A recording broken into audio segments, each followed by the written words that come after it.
नमस्कार, news for nation देख रहे हैं आप। मैं हूं आपके साथ धीरज सिंह। बिहार में 2 सीटों पर उपचुनाव हो रहा है। महागठबंधन की ओर से आरजेडी ने दोनों सीटों पर कैंडिडेट का ऐलान किया है, लेकिन बीजेपी की ओर से कहा जा रहा है कि नीतीश कुमार ने आरजेडी के सामने सरेंडर कर दिया। हमारे साथ है बिहार के पूर्व मुख्यमंत्री और हिंदुस्तानी अवाम मोर्चा के संरक्षक जीतन राम मांझी जी।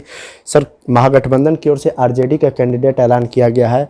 बीजेपी तो कह रही है कि नीतीश कुमार आरजेडी के सामने सरेंडर कर दिया है, वहाँ उनका कुछ नहीं चल रहा है। बीजेपी विरोध में है, विरोध के स्वर उनका है, उसमें वैसा बोल सकते हैं।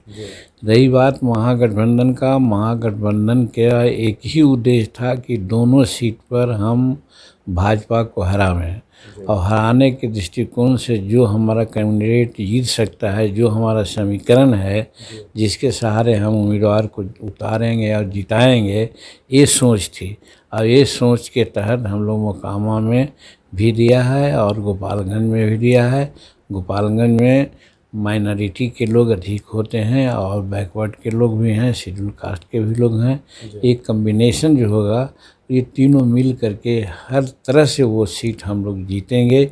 इसमें कहीं कोई दो विचार नहीं हो सकती, और भाजपा दोनों जगह मात खाएगी, और यही हम लोगों का उद्देश्य था।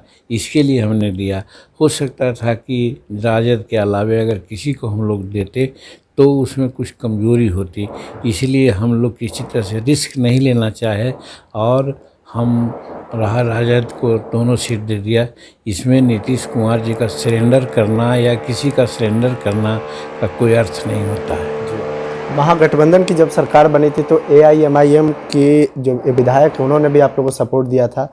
वो तो कह रहे हैं कि मोकामा के लिए हमने उनको सपोर्ट कर दिया, लेकिन गोपालगंज में महागठबंधन के लोग हमें सपोर्ट करें, एआईएमआईएम को।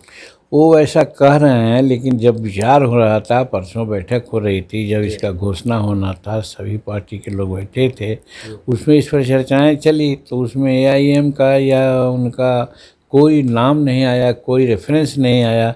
एक मत से सबको हुआ कि नहीं साहब, एक कैंडिडेट हमारा वहाँ रहेंगे और एक कैंडिडेट वहाँ रहेंगे, दोनों सीट पर राजद के लोग को मिलेगा। इसलिए एआईएम का कोई सवाल ही नहीं है। अगर कह रहे होंगे वो तो अपने मन से कह रहे होंगे। जी, मुख्यमंत्री नीतीश कुमार और लालू यादव और आप तीनों आदमी जाएंगे प्रचार करने के लिए दोनों सीटों पर, चूँकि महागठबंधन के आप लोग घटक दल हैं। लालू यादव की बात मैं नहीं कर सकता क्योंकि वो अभी सिंगापुर में हैं, लेकिन उनका ठीक रहना और प्रेस के माध्यम से भी कुछ कह देना बहुत अहमियत रखती है। नीतीश कुमार का जहाँ तक सवाल है, प्रायः उपचुनाव में कम जाते हैं, लेकिन ये उपचुनाव बहुत 24 के दृष्टिकोण से महत्वपूर्ण है, इसलिए वो जा सकते हैं, ऐसी संभावना है। हम उनकी बात भी नहीं कर सकते क्योंकि बातें नहीं हुई है। जहाँ तक हमारी बात है तो हम और हमारे पार्टी के लोग गोपालगंज और मोकामा दोनों सीट पर जाके प्रचार करेंगे। जी, एक आखिरी सवाल है, दोनों सीट को लेकर आप लोग कितने आश्वस्त है कि जीत पाएंगे इस चीज़? पहले ही मैंने कहा कि ये जब हम लोग समझ लिया है कि हाँ, ये दोनों सीट पर हमारे उम्मीदवार कैंडिडेट और पार्टी कौन कारगर हो सकता है, उसके आधार पर ही कैंडिडेट और पार्टी को दिया गया है। वहाँ पर ये नहीं देखा गया कि हम हैं तो हम हैं, हम हैं तो हम हैं। कोई क्लेम किसी का नहीं, जिसका क्लेम बेटर है उसी को दिया गया है। और उस संबंध में राजद का क्लेम बेटर माना गया, चाहे मोकामा में हो चाहे गोपालगंज में हो। इसीलिए सबों ने सर्वसम्मति से वहाँ राजद के उम्मीदवार देने का काम किया है। बहुत बहुत धन्यवाद। यह बिहार के पूर्व मुख्यमंत्री जीतन राम मांझी। दिल्ली से न्यूज़ फॉर नेशन के लिए मैं धीरज सिंह।